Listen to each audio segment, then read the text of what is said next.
this was a big one.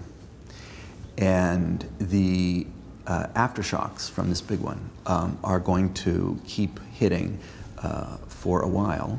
And I mean, not just aftershocks in the markets themselves, but the intellectual consequences of it.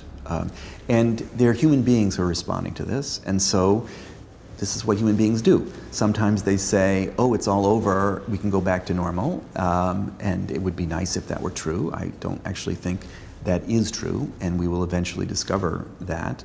It's not necessary to convince people of that. The world will convince them of that. Okay, the world is not as we thought it was two years ago, and so there's work to be done in understanding it. I think that's great, personally. You know, it's what I live for. It's fun.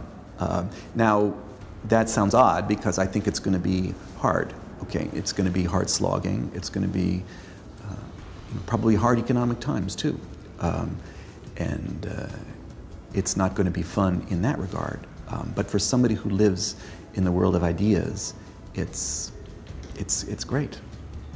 The sort of rigid intellectual structures, which have been frustrating me much of my academic life, are broken down. So it's a very open environment now, and that's very promising. You know, it's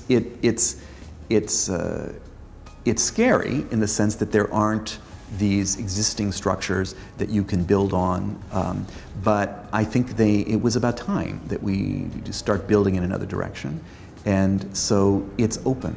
It's open. And the openness is the promising character.